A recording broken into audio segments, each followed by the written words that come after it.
ஒரு வீரல் புரட்சியே வாய்ஸ். இலங்கையில் 9வது ஜனாதிபதி தேர்தல் நடைபெற்று கொண்டிருக்குது. நான் வாக்களிச்சிட்டேன். நீங்கள் வாக்களிச்சிட்டிங்களா? இந்த வீடியோ பார்த்து கொண்டிருக்கக்குள்ள நிறைய பேர் வாக்களிச்சிருப்பீங்க, இன்னும் நிறைய பேர் வாக்களிச்சிருக்க மாட்டீங்க. கட்டாயம் உங்களோட ஓட்டு உங்களோட ஜனநாயக உரிமை, கட்டாயம் வாக்களிக்குங்க. யாருமே பொதுபோக்குத்தனமாக இயந்திராதீங்க. இலங்கையில் இப்போ பரவலாக பேசப்பட்டு வர ஒரு தேர்தல் தான் இந்த ஜனாதிபதி தேர்தல். உங்களை எல்லாருக்கும் தெரிஞ்சிருக்கும். நிறைய வேட்பாளர்கள், சுமார் 39 வேட்பாளர்கள் இந்த முறை பங்கு கொள்கிறாங்க.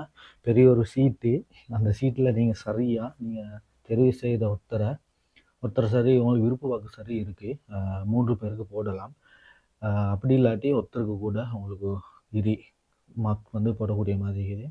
இலங்கை வரலாற்றை பார்த்தீங்கன்னு சொன்னால், இவ்வளோ வருடங்களாக நடைபெற்ற தேர்தலில் பார்த்தீங்கன்னு சொன்னால் செல்லுபடியாத வாக்கு வீதங்கள் ரொம்பவே அதிகம் அப்படி தான் சொல்லலாம். 2019 கடைசியாக நடைபெற்ற ஜனாதிபதி தேர்தலில் கூட 3.54% மாதிரி செல்லுபடியாத வாக்குகள் நிறையவே இருந்துச்சு. அப்படின்னு சொன்னால் 6,75,000 அல்லது 7,50,000 அந்த மடங்குள்ளுக்கும் நிறைய செல்லுபடியாகாத வாக்குகள் நிறையவே இருந்துச்சு.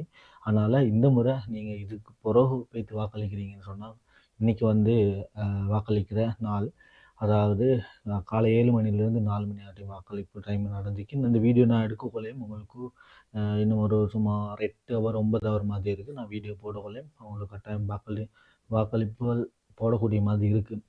அப்படி போடக்குள்ள கட்டாயம் நீங்கள் தெரிஞ்சு வாக்களிங்கன்னு சொல்லுவோம். நீங்கள் ஒருத்தருக்கு வாக்களிக்கிறீங்கன்னு சொன்னால் கட்டாயம் க்ரோஸ் மார்க்கை போடுங்க. அப்படி தெரிவுகள் உங்களுக்கு விருப்ப வாக்குகள் இருக்குன்னு சொன்னால் க்ரோஸும் 1 2ன்னு போட்டால் செல்லுபடியாத வாக்கு. அதனால் 1 2 3 நீங்கள் ஒருத்தரை நினச்சிப்பேன், அவருக்கு 1ஆம் நம்பரும் 2ஆம் நம்பர் 3ஆம் நம்பர் போடலாம். எல்லாருக்கும் 1 போட்டாலும் செல்லுபடி ஆகாது.